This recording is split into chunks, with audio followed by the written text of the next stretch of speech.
जय श्री कृष्णा, राधे राधे। दोस्तों, आप सभी लोगों का स्वागत है आपके अपने YouTube channel Sunny voice academy में।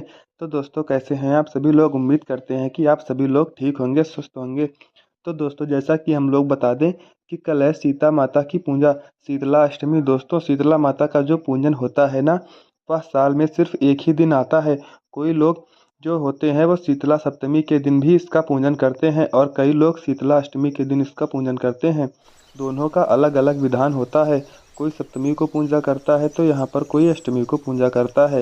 इस भोजन में मतलब इस दिन ठंडे भोजन का प्रयोग किया जाता है। ठंडे बासी भोजन का प्रयोग किया जाता है। शीतला अष्टमी के दिन चूल्हा नहीं जलाया जाता है। दोस्तों, आपको हम बता दें कि शीतला अष्टमी के दिन चूल्हा जलाना बिल्कुल भी मना होता है। इस दिन कोई भी गर्म चीज़ को नहीं खाना चाहिए। दोस्तों, ठीक है, एक दिन पहले ही जितने भी खीर हो गया, दही हो गया, बड़े हो गए, दोस्तों इन तरह की चीज़ों को आप लोग बनाकर रख लें। एक दिन बाद इन सभी चीज़ों को खाना चाहिए। दूसरे दिन भी खाई जा सकती हैं। स्त्रियां जो होती हैं, परिवार की महिलाएं जो माताएं बहनें होती हैं, एक दिन पहले ही बना लेती हैं, क्योंकि इसका पूरा विधान यही कहता है कि शीतला अष्टमी के दिन माता को जो भोग लगता है वो ठंडे बासी का ही भोग लगता है। और इसीलिए इस शीतला अष्टमी को किस किस जगह पर बासड़ा का नाम से भी जाना जाता है।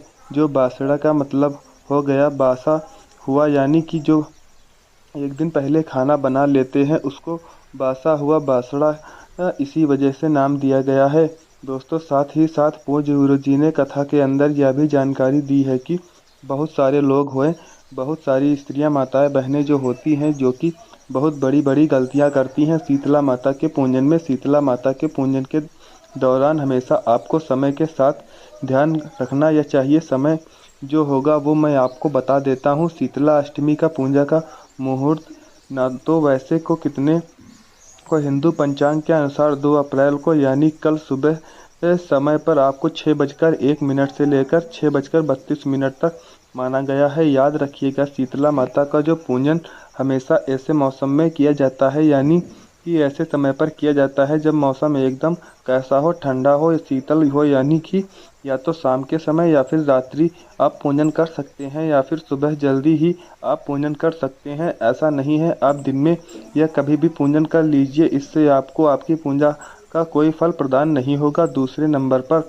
जो पूज्य गुरु जी ने बताया है, यह काफ़ी सारी स्त्रियां यह करती हैं कि जल्दबाजी में उन्होंने खाना बनाया और सब कुछ किया फटाफट से भी, भाई टाइम हो गया, टाइम हो गया तो चलिए पूजन कर देते हैं। ऐसा नहीं है, आपके मन भी शांत रखना चाहिए। शीतला माता के पूजन में आपको अपने अंदर का जो भी भाव है ना, वह शीतल होना चाहिए। दोस्तों, यह दूसरे नंबर पर उन्होंने जानकारी दी है। तीसरे नंबर पर जो जानकारी दी है उन्होंने, वह हम आपको यहाँ पर स्पष्ट रूप से बता देते हैं। तो दोस्तों, जो तीसरे नंबर पर माताएं बहनें गलतियाँ करती हैं, वो क्या गलतियाँ करती हैं? सबसे बड़ी गलती के लिए जो हम आपको बता दें कि काफ़ी सारी माताएं बहनें क्या करती हैं, शीतला माता का जब भी वह पूजन करती हैं तब वह सक्षम न इस तरीके से दीपक लगा देती हैं, जला देती हैं, उन्हें उनके समक्ष इस तरीके से अगरबत्ती जला देती हैं। यह ध्यान दीजिएगा कि शीतला माता के पूजन में गर्म कोई भी चीज़ काम नहीं करना चाहिए। दोस्तों, वहाँ पर उनको साफ मना कर दिया गया है कि आपको उनके पूजन में ना तो दीपक जलाना है, ना ही आपको अगरबत्ती जलानी है, ना ही आपको धूप बत्ती जलानी है। दोस्तों, आपको पूजन के लिए ठंडा बासी आप चढ़ा दीजिए। घर में नई झाड़ू लेकर आए हैं, नया सूप लेकर आए हैं, तो उन्हें आप समर्पित कर दीजिए, सब कुछ कीजिए, लेकिन दीपक और अगरबत्ती उनके सम्मुख में कभी भी मत जलाओ। लेकिन अगर आपको जलानी भी है तो माता से बहुत दूर, जहाँ पर आप पूजन नहीं कर रहे हो वहाँ पर काफ़ी दूर आपको जलाना है। उनके समक्ष में आपको इस दीपक को नहीं जलाना है। इस चीज़ का खास करके ध्यान रखिएगा। यह तो सारी चीज़ें हो गई ठंडे बासी। अब आप सब लोगों को पता है, सालों से पहले आपके परिवार वाले करते हुए आ रहे हैं। एक दिन पहले ही आपको खाना बना लेना है, पूरी की पूरी विधि है, आपको आपके सामने यहाँ पर समक्ष में है।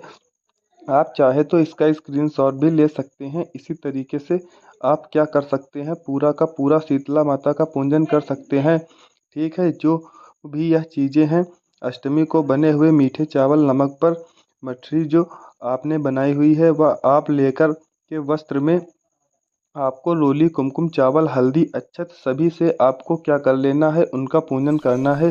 उनका पूरा का पूरा इसके अंदर। अब पूज्य गुरु जी ने कहा है भैया इस दिन जो है कौन कौन से उपाय कर सकते हैं जिनकी वजह से हमारे घरों में कभी भी संकट ना आए, कभी भी कोई बड़ी बीमारी प्रवेश ना कर पाए, कभी भी कोई, खास करके जो बच्चों इस तरीके के रोग होते हैं चेचक का निकालना, जो इस तरीके के जो भी छोटे मोटे रोग होते हैं, जो भी बाकी समस्याएं होती हैं वह ना आए। माता भी कहा जाता है इस दिन किसी की भी तरह के जो बच्चों का रोग होता है कभी नहीं होता है।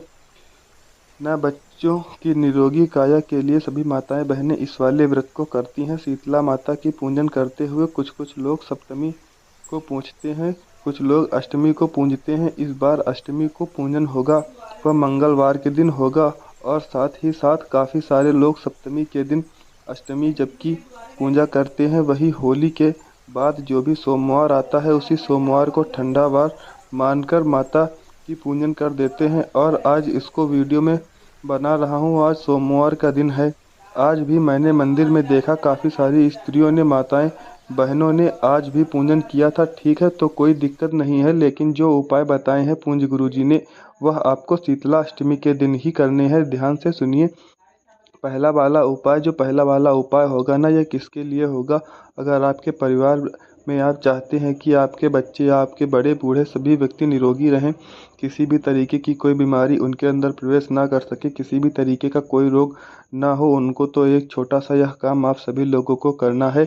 जितने भी संक्रामक बीमारियां होती हैं, संक्रामक का मतलब आप समझ चुके हैं, जो सारी बीमारियां आपके बच्चों को नहीं लगने वाली हैं। इसके लिए आपको एक दिन पहले ही आपको क्या करना है, इस तरीके से गुलगुले बना लेने हैं। किसके गुलगुले बनाने हैं आपको? ये जो गुड़ के होते हैं इनको, गुलगुले को किस किस भाषा में भी पुए भी कहा जाता है। आप गुड़ के पुए बनाने हैं, कितने? 21 गुड़ के पुए बना लेना है। 21 गुड़ के पुए बनाने के पश्चात आपको इनको 3 हिस्सों में भाग कर देना है, मतलब आपको इनको 3 हिस्सों में बांट देना है। ठीक है। साथ ही साथ यहाँ पर आपको, और साथ यहाँ पर, मतलब कि 7 यहाँ पर और 7 यहाँ पर और 7 यहाँ पर। ठीक है। इनमें से जो पहले नंबर के 7 हैं, आपको क्या करना है, यह वाले जो 7 गुलगुले होते हैं, यह माता को जब आप पूजन करेंगे, ना तो माता के पूजन में आपको यह काम में लेना है 7 गुलगुले। ठीक है। जो दूसरे 7 नंबर वाले गुलगुले होंगे आपको शीतला अष्टमी के दिन गाय माता को खिला देने हैं। और जो तीसरे 7 बचे हुए हैं इनका उपाय आपको करना है। आपको क्या करना है, यह जो बाकी के 7 गुलगुले बचे हुए हैं, और इस तरीके का एक लोटा है, ठीक है ना, एक लोटा शुद्ध जल लेना है। बाकी के जो 7 गुलगुले हैं उन्हें आपको लेना है। आपके बच्चों के सिरहाने रात रात के ही आपको अपने बच्चों के सिरहाने उस लोटे और जो 7 गुलगुले हैं आपने बनाए हैं उनके पास में रख देना है। वो दूसरे दिन उठाएंगे सुबह के समय। तब तक क्या करना है, इस जल की छींटे अपने बच्चे के ऊपर मार देनी है, छींटे देने हैं। और यह जो गुलगुले हैं ना, किसी काले कुत्ते को खिला देने हैं। बस इतना सा करना है। मैंने एक बार फिर से कह देता हूँ, 21 गुलगुले बनाए हैं जिसमें 7 आपको माता के पूजन के भोग लगा देना है। 7 का बाकी दूसरे नंबर के जो 7 होंगे उनको गाय माता को खिला देना है। तीसरे नंबर के 7 गुलगुले जो होंगे उनको आपको एक लोटा जल भर लेना है, अपने बच्चों के सिर के ऊपर से सिरकने रख देने हैं सोते समय। जब सुबह उठते ही जल से आपको उन बच्चों के छींटे मारने हैं, और गुलगुले जो होंगे उनको आपको किसी भी काले कुत्ते को खिला देने हैं। आपके बच्चों को कभी संक्रामक बीमारी नहीं लगेगी। पूंजी गुरु जी ने बहुत ही अद्भुत और अचूक उपाय बताया है। यह उपाय आप ज़रूर करिएगा। इस उपाय को करने से आपके घर परिवार में जो भी बच्चे होंगे उनके ऊपर कभी भी यह नहीं होगा। तो दोस्तों, अभी तक अगर आपने हमारे वीडियो को लाइक नहीं किया है तो हमारे वीडियो को एक लाइक ज़रूर कर लीजिए। हम आपके लिए बहुत मेहनत से वीडियो बनाते हैं, तो दोस्तों एक लाइक अवश्य कर लीजिएगा।